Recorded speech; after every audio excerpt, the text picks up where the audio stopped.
Good afternoon, everyone.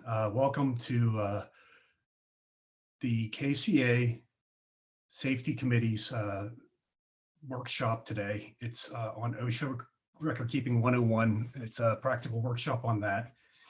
And today we have Brent Gates. He's a risk manager with Strickler Insurance, and please welcome him. Hi, everyone. Thanks for signing on this afternoon. Right? Yes. For our webinar on OSHA record keeping. So today we're going to talk about OSHA's requirements for reporting certain injuries and fatalities, define what is an OSHA recordable, what does the process look like for what you need to report, what you don't need to report, et cetera, et cetera.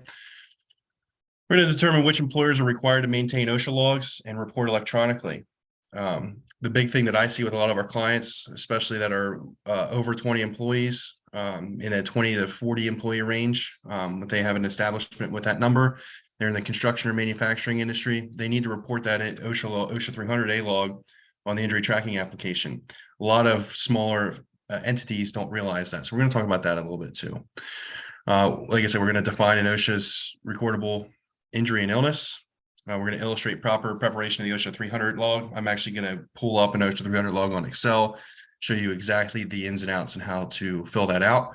We're also going to talk about the 300A form. We're also going to talk about the 301 or equivalent. What exactly does that mean? So we'll talk about that. What is this data used for? So all these injuries and illnesses that we're reporting to OSHA and the Bureau of Labor Statistics, things of that nature, what are they doing with that information and how can that benefit us? Then we're going to talk about properly recording work-related COVID-19 cases. Very, very short information there. And then this is the one that always gets a lot of feedback is OSHA-specific anti-discriminatory and prohibited activities, which would include safety incentive programs, automatic drug testing as a result of an incident, things of that nature. So we'll talk about some of those specifics as well. I do encourage you, if you do have any questions, just go ahead and unmute yourself as we go through, and I'll answer those to the best of my ability. If I do not know the answer today, I'm not going to make one up. I will research whatever that question is, and I'll get back to you within 24 hours in writing with an answer to the question that you asked. So, and if I can't find it at that point, I'll let you know and I'll find somebody else who can help me find the answer to it if it's a really specific situation or something along those lines. So before we go ahead and get into the meat and potatoes of the presentation, does anyone have any questions for me before we get started? I'm thinking that's a no, so I'm going to go ahead and continue. So the first thing that we want to talk about is severe injury reporting. We're going to talk about the OSHA 300 log and injury tracking application, which requires establishments to have a certain number of employees. This one does not require any certain amount of employees per establishment. So all employers are required to notify OSHA when an employee is killed on the job, suffers a work-related hospitalization, an amputation, or loss of an eye. So that fatality must be reported within 8 hours of the time of occurrence. Somebody dies in your facility and it's work-related, calling OSHA is probably the last thing on your list of things to do, but it should be one of the most important things. That as soon as that person passes away, the clock starts. And if we don't report that within 8 hours, we will get a letter in the mail, some sort of phone call, maybe even a knock on the door from OSHA. Hey, what's going on? You're going to get a fine for not reporting it, and they're going to do a very thorough investigation on what happened with the fatality and then anything else they can find while they're there. So keep that in mind. Any inpatient hospitalization. I just had a client, actually going back to the fatality, client called me. They're a pallet manufacturer down in Dover. They had in York County, they have a couple other facilities as well. They had an employee who had a heart attack, presumed heart attack in the parking lot before he clocked in for the day. And they called and asked me if there was anything that they needed to do from an OSHA standpoint. And my response to them was most likely no. You would not need to report that to OSHA, but I encourage you to do so anyway and let them make that decision on if it was work-related or not. They had a short phone call, determined it was not work-related in any way, close the file, no issue from that standpoint. I'm one of those people that likes to get ahead of things. So if if there's an issue that could potentially come up with OSHA, I'd rather get them involved to begin with to start, and then let the pieces fall where they may later. In this situation, that applies. In some other situations, you might not want to do that, but for severe injury reporting, it does. So you can make that report by calling your local OSHA office. You can do that on the 24-hour hotline, 1-800-321-6742, or you can report that online. You should have the name of your business, the name of the employees involved, a brief description of the incident, who contact person is, things of that nature.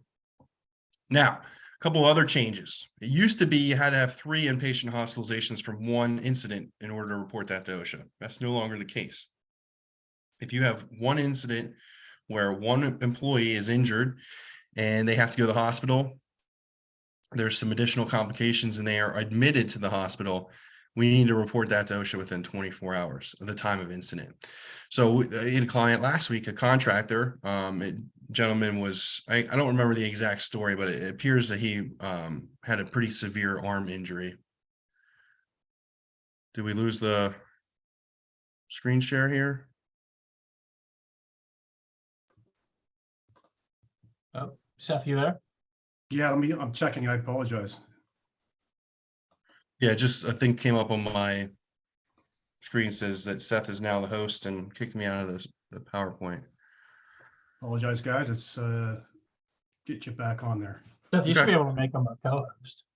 I was there to start. Yeah, okay. Okay. All right, here we go. All right, we're back. So any inpatient hospitalization within 24 hours, any amputation within 24 hours. This one comes up all the time. There was a contractor in Carlisle that this came up with last year where the doctor immediately diagnosed the amputation, but it was actually an avulsion, and we had to go back and clarify the doctor's diagnosis and clarify some paperwork to determine if it needed to be reported to OSHA or not. So when you ever have an amputation situation, especially when it's in the finger area, make sure that you confirm that it is indeed an amputation before you go ahead and report that to OSHA, because you could get yourself in a little bit of a ball of wax without even intending to do so by reporting an avulsion that was actually by reporting an amputation that was actually an avulsion. So an avulsion by definition would be the splitting of the skin away from the bone as opposed to a complete sever of the bone and the skin. So you want to clarify that diagnosis with the doctor who's treating them in that situation. The other one is loss of an eye or eyesight. So if your eyeball physically comes out of your body or you're not able to see out of that eye anymore, you need to report that to OSHA within 24 hours. That one is by far the least common, but still needs to be addressed. So those are the 4 instances, no matter what your size is as an establishment or an employer, that you need to report those incidents to OSHA.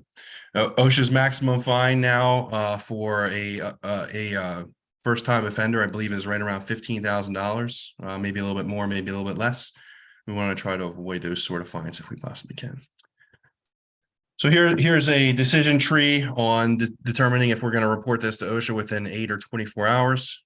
The worker is injured. Was it fatal? If it was, if the answer is yes, we're going to report that to OSHA within 8 hours. If the answer is no, then you want to ask yourself, was the worker admitted to the hospital? Again, it's not an emergency room visit. Is it physically being admitted into the hospital? They have their own bed, things of that nature. You need to report that to OSHA within 24 hours. If that did not occur, but there was an amputation, we also need to report that within 24 hours. We also need to report a loss of an eye. If none of those things occur, we do not need to alert OSHA in any way, shape, or form. So now that we've clarified who needs to report severe injuries and what that process looks like, let's talk about who must complete the OSHA injury and illness record-keeping forms. So those injury and illness record-keeping forms come in the form of 3 documents: the OSHA 300 log, the 300A log, and the OSHA 301. And we're going to go through those here in a second. So most employers, or let me take a step back here. I keep using the word establishment. An establishment is a place where business is conducted. So if we have more than 10 employees at a specific establishment, then we need to have an OSHA 300 log, 300A, 301 for all of our workplace injuries and illnesses. There is a list of low hazard industries. I'm going to show some of those on the next slide. So if you're a insurance agent like myself, we're not required to run OSHA logs or anything like that because we're considering low hazard industry.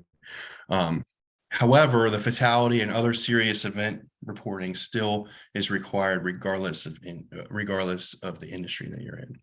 So some low hazard industry examples: public entities in Pennsylvania. While they're not low hazard, public entities have no affiliation with OSHA in Pennsylvania. Now, if you're in New Jersey or in New York or one of those states that have a state-run OSHA, they may have some requirements for this. But in Pennsylvania, we do not at this time. That could change in the future. We'll see. Schools, again, those are public entities. Some retail, low hazard retail, florists, clothing, gas stations, things of that nature are not required. But there's a lot of other retail that is required. So if you are retail, you might want to, you can ask me or look at your NAICS code and compare and contrast what's required. Physicians and dentist office, restaurants and bars, religious, civic, and social organizations. These are considered low hazard industries that are not required to run OSHA logs, regardless of the size of their establishment. Now, these are all based on your NAICS code, which is your North American Industrial Classification System, typically 6 digits. You can compare and contrast your NAICS code with the ones that are on the list. So what is an OSHA recordable? An OSHA recordable is a work-related injury or illness that must be recorded under 29 CFR if it results in one of the following items: death, days away from work. So let's say I got injured on Tuesday. I had to go to the doctor on Tuesday afternoon, and he tells me I can't go back to work for the rest of the week, and I come back on Monday due to the injuries I sustained. That needs to be recorded on the OSHA log. Medical treatment beyond first aid. That is a very ambiguous statement, right? And I'm going to show you the standard that shows exactly how OSHA defines what first aid is. Anything outside of what is spelled out in what I'm about to show you is going to be considered more than first aid and would need to be an OSHA recordable. Loss of consciousness. So a lot of times we see that as an effect of heat stress that needs to be reported. A significant injury or illness diagnosed by a physician or other licensed healthcare professional. So anything above and beyond first aid is typically going to require an entry on our OSHA log. So I'm going to stop my share here real quick so I can share the OSHA page here. So what is first aid? Right here we have the definition of what first aid means. So first, OSHA's regulations for OSHA record keeping in 1904 are the only question and answer regulation that I'm aware of. They do a really good job of going through a lot of different situations and eliminating a lot of gray area with this regulation. Can't say that as much with some of the other regulations that are out there. So first aid would be using non-prescription medication at non-prescription strength. So if I need to take Advil for some back pain, obviously that would be a first aid situation. Tetanus immunizations or any other sort of immunizations that are like a hepatitis B vaccination if you have an exposure to bloodborne pathogens. Again, that would be considered first aid. Cleaning, flushing, soaking wounds, using wound coverings, butterfly bandages, things of that nature. As soon as we pierce the skin and start using stitches, we now have an OSHA recordable. Using hot or cold therapy, non-rigid means of support, such as wraps or taping ankles or something along those lines. Drilling a fingernail or toenail to remove pressure or draining fluid from a blister. Eye patches, removing foreign bodies from the eye using only irrigation or cotton swab. If you have to use a magnet and you have to use a magnet to get the metal out of someone's eye, we have an OSHA recordable. Finger guards, drinking fluids for the relief of heat stress. So we're just drinking Gatorade or water or electrolytes to get us back to where we need to be for heat stress. It's not an OSHA recordable. If we pass out as a result of heat stress, then it would be. So anything outside of this scope in an injury or illness is going to be above and beyond first aid and is going to need to be recorded on our OSHA log. Does anyone have any questions on what an OSHA recordable looks like?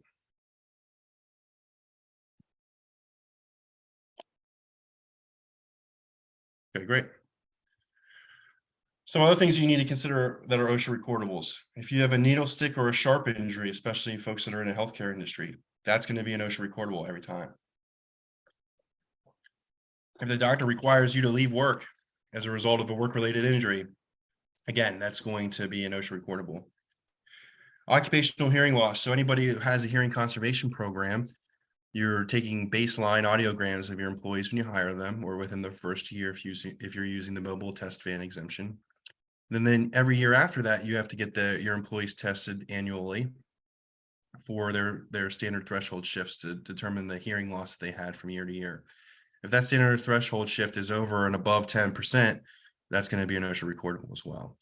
Once you start to have a trend of occupational hearing loss recordables, that may trigger something from OSHA to come do an inspection to understand where their noise is coming from and how it should be addressed, because whatever you're doing within your program is apparently not working properly. And then if there's a tuberculosis or something along those lines. So now that we know what an OSHA recordable is, what do we do with that information? So we have, as I alluded to earlier, we have the 300 log, we have the Form 301, and then we have the 300A.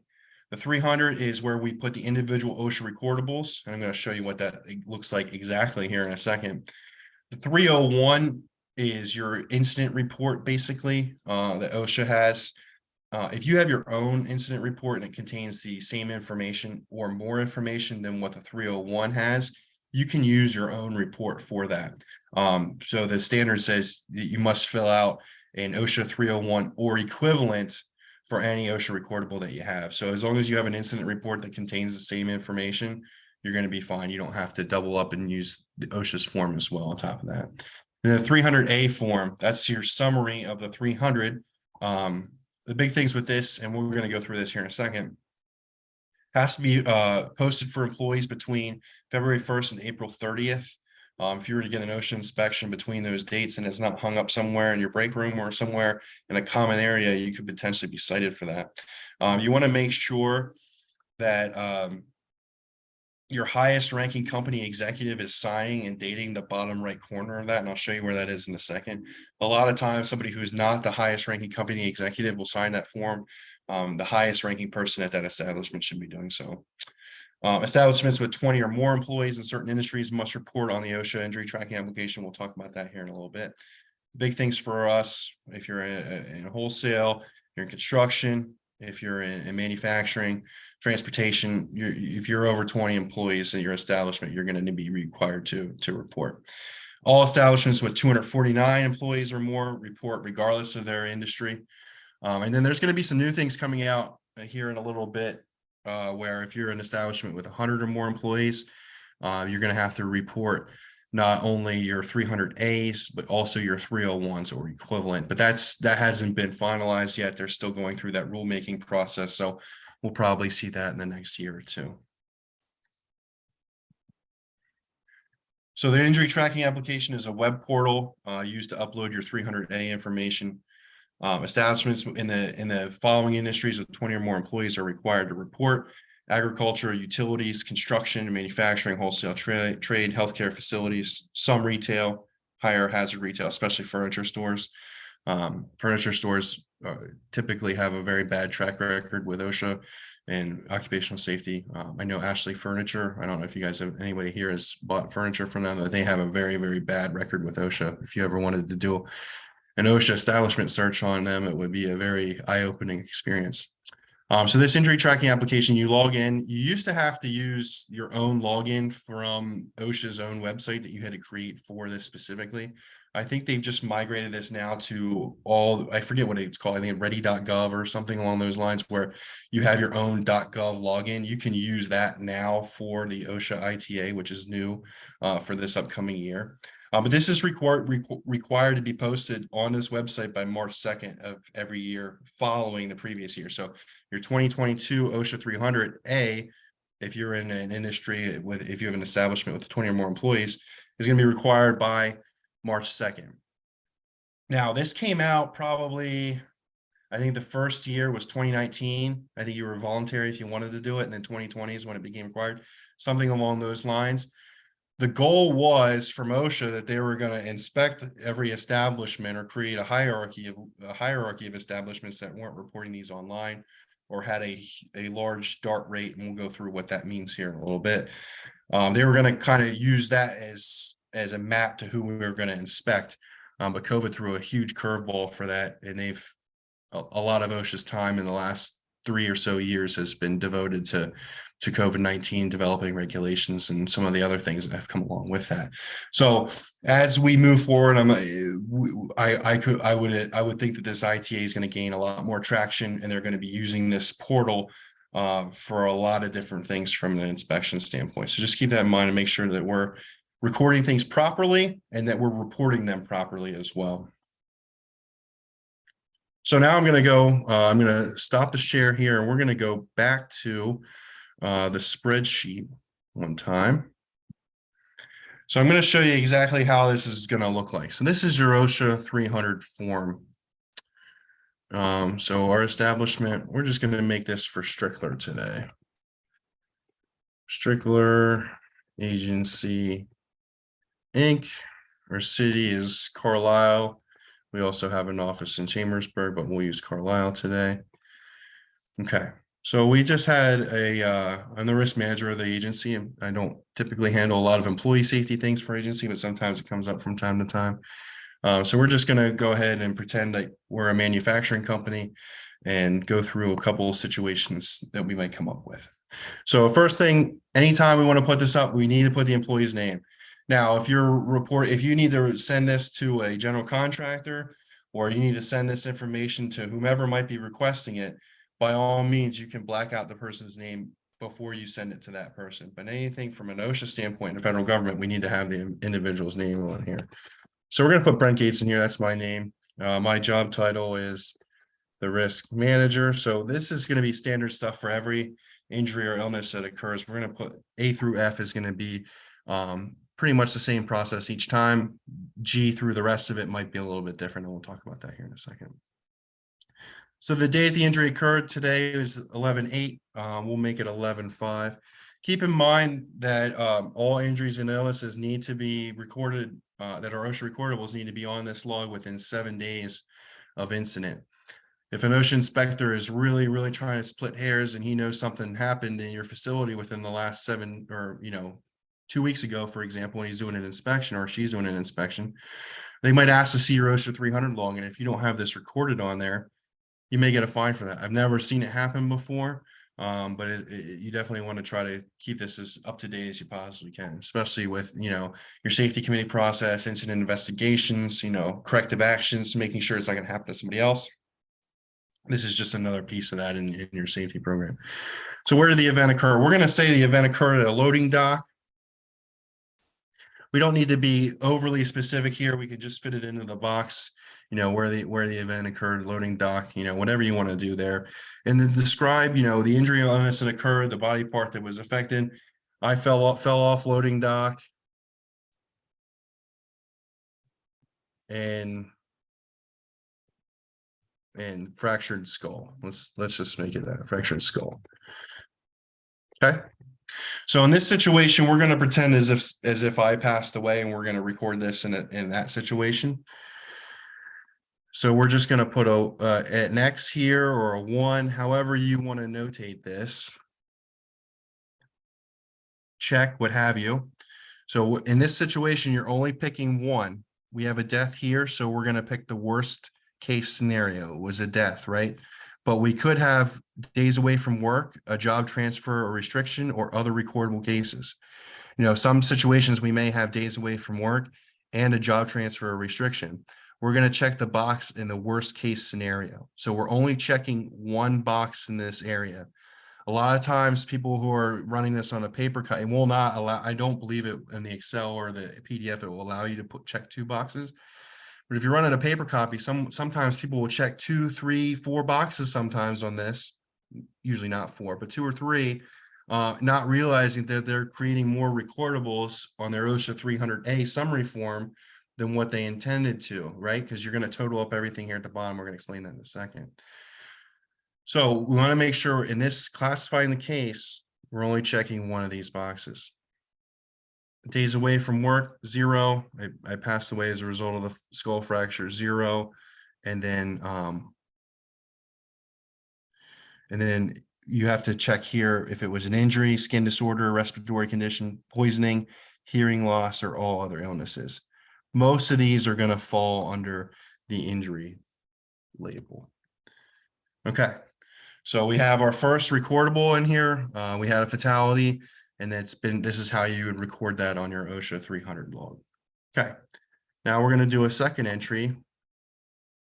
We're going to use my brother's name here, Patrick Gates, and he is a laborer. This happened on 11/2 of, let's say 11/6 of 2022.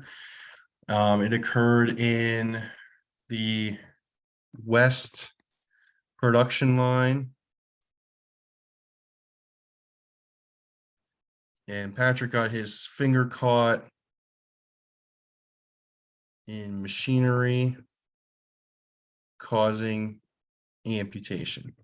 Again, we don't need a whole lot of detail on this in this area here, just enough information of what happened and the result of the injury. So Patrick had to leave work that day, and he didn't come back to work until the following Monday. So we do have days away from work in this situation. So we're going to X that one. Now he had days away from work where he came back the following Monday. So we're going to say he had 4 days away. We're not counting the day he got injured as a day away from work. We're counting every day thereafter. And then once he got back to work, the doctor said that he has to be on light duty for 2 weeks and can't lift more than 15 pounds with his left arm. So this is an area where a lot of times folks will drop the ball on this part. So we need to make sure that we are recording the amount of days that he was on job transfer restriction. And that includes weekends. It's not just the days that they would have been scheduled to work. It's calendar days, including weekends. So in this situation, he comes back to work on Monday. He has 2 weeks of restrictions. So he had 14 days where he was not able to work. Okay, like I said, it includes weekends. I know it sounds silly, but it does. It's the way to compare and contrast other employers who work 7 days a week or 3 days a week. We're all reading from the same sheet of music. So we had days, and we had, again, another injury. If you notice here in the bottom, all this stuff is totaling up for us, which is going to be very helpful. All right, the third one, we're going to make it my wife, Melissa Gates. We're going to call her the secretary. This happened on 11/7/2022. This happened on the east production line. Slipped and fell on oil slick, sprained left wrist. Okay, again, not a whole lot of information needed there. Tells us what happened, how it happened, etc. Then we're gonna no job transfer restriction, no days away from work. It's just a typical injury that occurred as an OSHA recordable. Most of your injuries and illnesses that occur in your workplace are going to fall under the other recordable cases. So we put an X in for J, no days away from work, no job transfer restriction, and again, another injury. So these are just 3 examples of OSHA recordables as we went through them. Oh, the other thing I did not mention, your days away from work and job transfer restriction. This number is capped at 180 days. So if you add up the 2 of those and it's over 180, make sure that you keep it at 180. So your days away from work would be whatever it is, 150. And then if your job transfer restriction is over 30 at that point, you would just leave that number at 30. OSHA allows us to cap that number at 180, which would be a very large advantage to you if you have somebody who's out of work for quite some time. So just keep that in mind too for that section. So then we go over to the OSHA Form 300A. And the nice thing about this spreadsheet and the PDF form is it will automatically populate this for you. So the total number of deaths that we have just came right, see it how it says G directly underneath that. that came from the G column on your OSHA 300 log. So if you're doing that on a piece of paper, you just look at G, what's our number at the bottom, and transport that right over to your 300-day form. Same with your total number of cases with days away from work. This isn't the number of days you've had away from work. This is the total cases. So how many different situations have occurred where somebody was out of work? Then your total number of cases with job transfer or restriction. Again, we had one injury or recordable that was days away from work and job transfer or restriction. So we would just classify that as days away from work.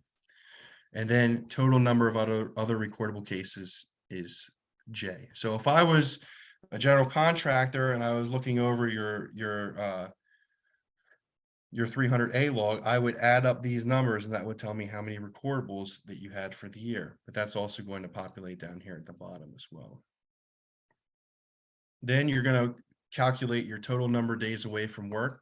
So let's say we have 4 here. Let's say in this situation, we had 8, right?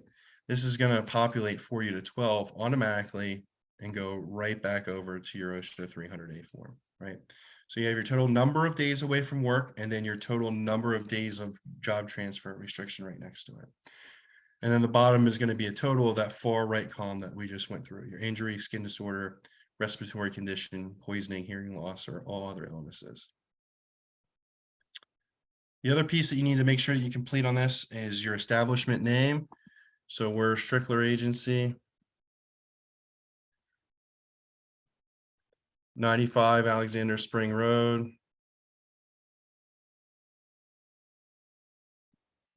Carlisle, PA. Our industry and description, we're an insurance agency. You just need to, if you manufacture, motor truck trailers, you just write that. If you're a roofing contractor, you write roofing contractor. You don't need to, it doesn't need to be anything fancy or anything like that. Don't worry. I have seen, generally speaking, the SIC codes are going to the wayside. I don't see those used very often. You want to put in your NAICS code if you know it. If you don't know it, you can contact your insurance carrier. They definitely have it, or you can Google it. There are a lot of different ways you can find your NAICS code. Typically, your NAICS code, if you have multiple different operations within your establishment, it's going to be the one that creates the most revenue for your business, or has the most employee count, depending on the situation. So you'll put in that number, whatever it may be. I'm just going to put in 11111 here. I just put in way too many ones, but that number is important whenever we're going to compare and contrast to our other industries that are, that are similar to what we do. And I'm going to show you what that looks like in a little bit as well. Then we want to look at our annual average number of employees throughout the year. It's not the maximum number of employees you had. It's not the minimum amount of employees. It's not the number of employees you have right now when you're filling this form out. It's your average annual number of employees for the year.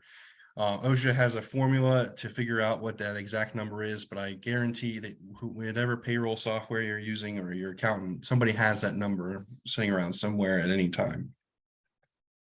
The other thing is you need to have your total hours worked by all employees last year. That's how we're going to develop your total recordable incident rate and your DART rate, which we're going to talk about here in a second. So you want to make sure that those are put in correctly as well. So you put those in that area. Here's where your highest ranking company executive will sign, put their phone number, title, and the date this was completed. Again, this form needs to be printed out, posted between February 1st and April 30th in a conspicuous area in your facility. And if you ever have an establishment with 20 or more employees, and you're in a higher hazard industry, then you'll be required to report this information on OSHA's injury tracking application. The last form that's on here is your OSHA 301. Again, you can use your own incident and illness form if you'd like, as long as it is equivalent to the information that's on here or above and beyond. So for every OSHA recordable that we have, we should have a corresponding 301 or incident report to go along with it. Does that form make sense? Does anyone have any questions about the form itself? Okay, great. All right. So we talked about that. The next thing I want to talk about is your TRIR and your DART rates. So your TRIR is your total recordable incident rate, which is your total number of OSHA recordables multiplied by the hours worked that you had that we put on the 300A. And then we divide that product by 200,000. That's going to give us a number, probably between 0 and about 12 if you're on the higher end. I have seen higher numbers than that as well. But that's going to be our total recordable incident rate. So that's a rate of how frequently we have recordables in our incident based on the amount of hours work that we have. And then your DART rate is your days away restricted time rate, which is your total OSHA recordables with days away restricted time times your hours worked divided by 200,000. So in 2018, OSHA came out with a national emphasis program that they were going to target companies and establishments that had an elevated DART rate for their industry. So how would we know if we have an elevated DART rate for our industry? Well, I'll show you.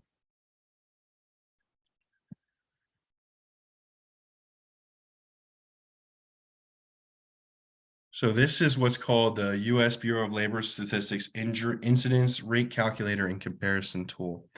So this is a way that I evaluate potential prospects for our insurance agency, but also to compare, our client.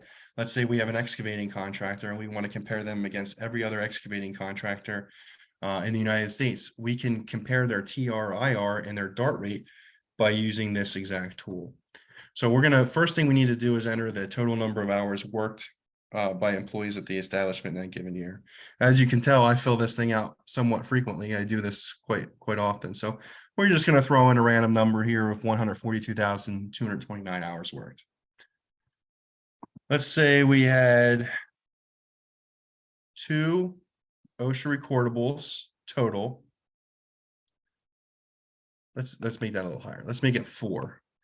We had two cases that involved days away from work, and we had 1 case with job transfer restriction.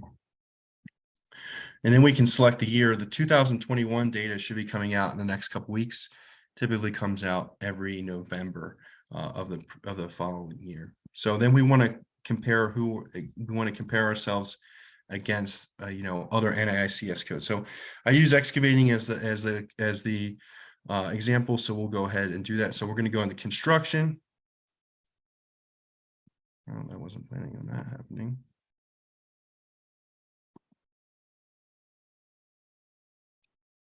Let's reset this here.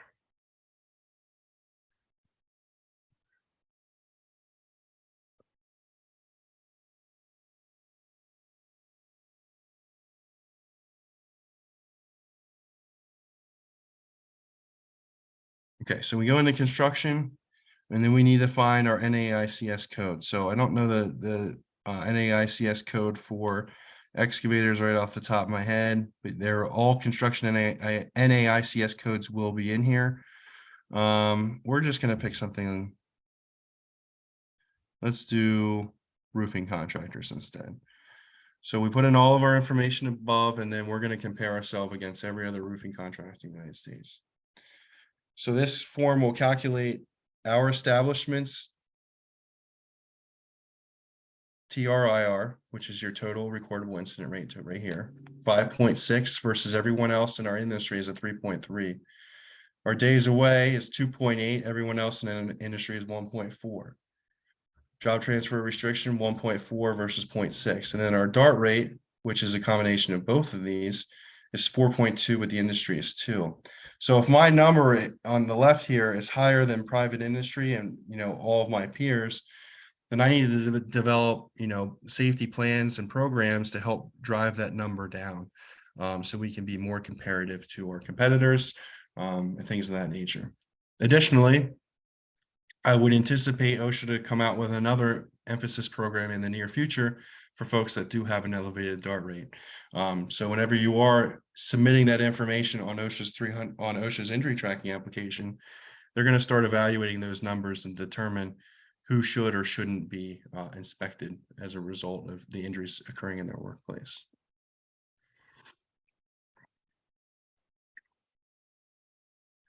So that's an illustration of the benchmarking data.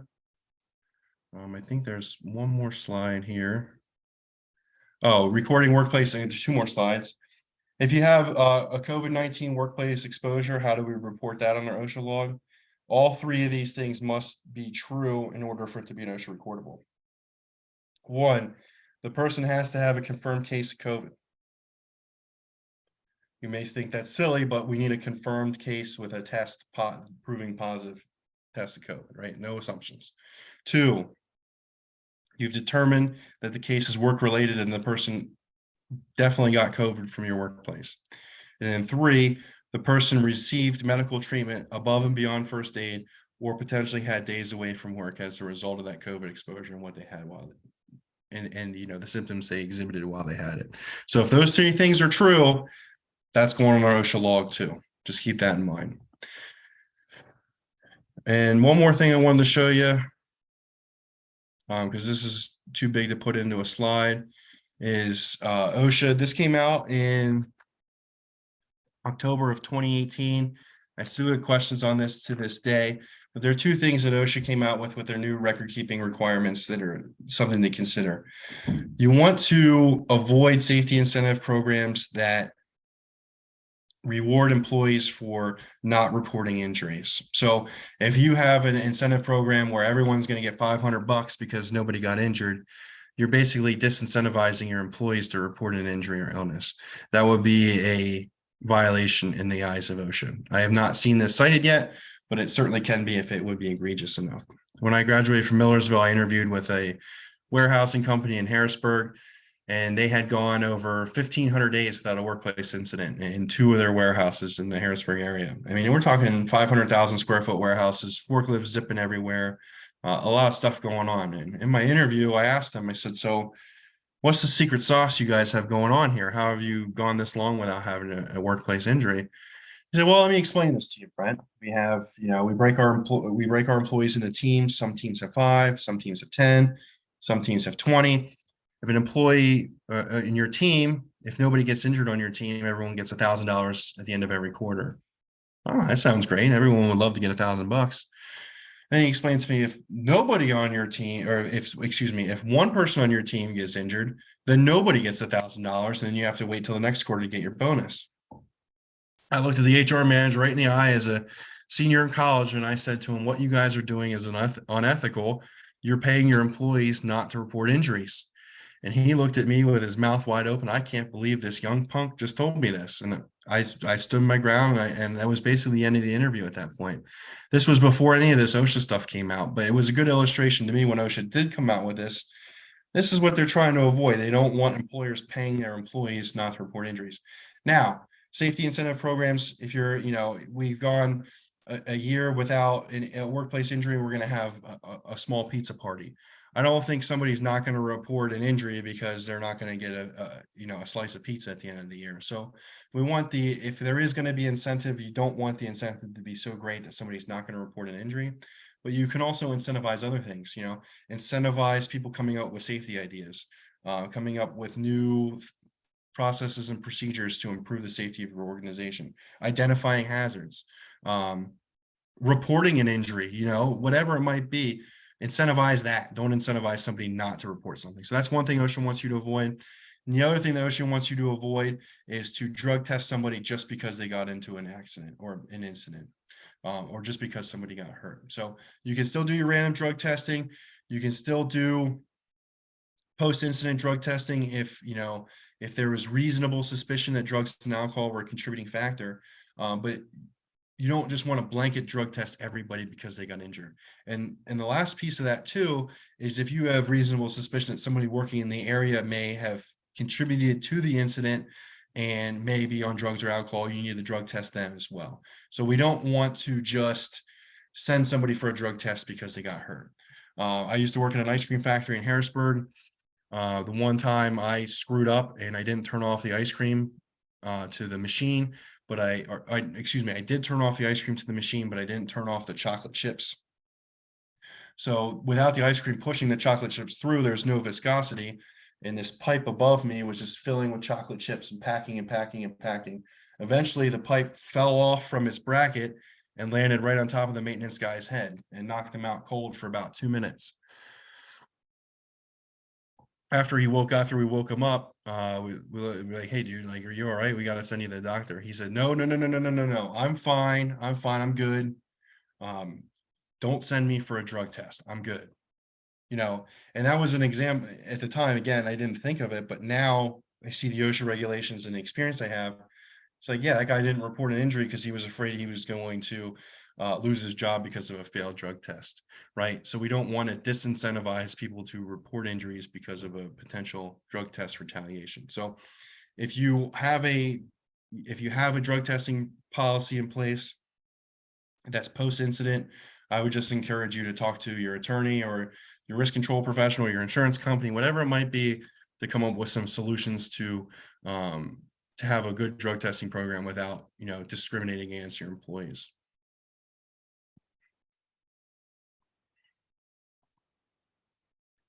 So that covers that slide. And then that's all that I have on this OSHA record keeping webinar. There's a lot more nuts and bolts that we could have gotten into today.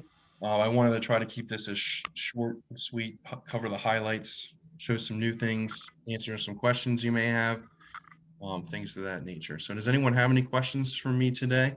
Again, if I don't know the answer, I'll make sure that I get you the answer in writing here within 24 hours.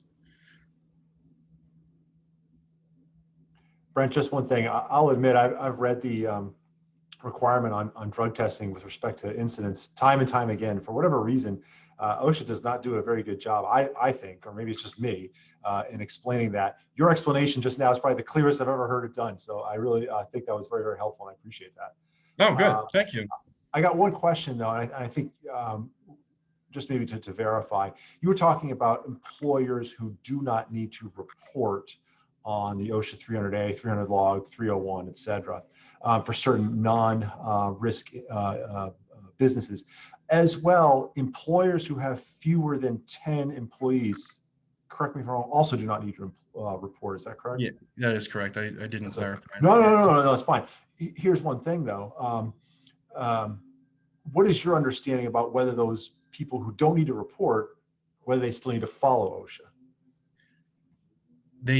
My understanding is that they still need to follow OSHA regulations there, but they don't need to do the record keeping process per se. They're not completely exempt from OSHA because they don't have 10 employees. Now, again, all this is based on your establishment size. So I was with a client last week. They have 3 establishments, 2 in Harrisburg and 1 down in York Haven. The one down in York Haven has 3 employees. The other ones have 40 and 50 respectively. The York Haven facility does not need to file an OSHA 300 log because their establishment only has 3 employees. So it's all based on your establishment. Those are good questions, Michael. Thank you. Yeah, no, totally. And that same goes for electronic too, if I'm not mistaken. Mm-hmm. Yes, Yeah, that is correct. Yeah. Hey, Brent, so we have a question in the chat. It says, it's from Anna Hayford, and it says, can you confirm that you said the 180 days is a combo of the days away and restricted, correct? Not yes, that is days for that each. is correct. It's 180 total. 180 total. It's not 180 for each of those. It's 180 total. Thank you for that question. Great question. And there's, like I said, the OSHA regulation for OSHA record keeping 29 CFR 1904 is the only question and answer format in the OSHA regulations that I've gone through, and I've gone through just about all of them in construction and general industry, maritime and agriculture, not so much. So there's there can be some gray area, but there's a lot of questions that are out there that, you're not the first person to go through a situation. So there's a lot of insight and help available to you on OSHA's website, but you can also reach out to me and I'll do the best I can to help you out as well. Well, thank you, Brent. Great stuff, great information. And on behalf of KCA's Safety Committee, thank you for being a guest speaker. Thanks, sir. Let me know how I can help out in the future. Thank you.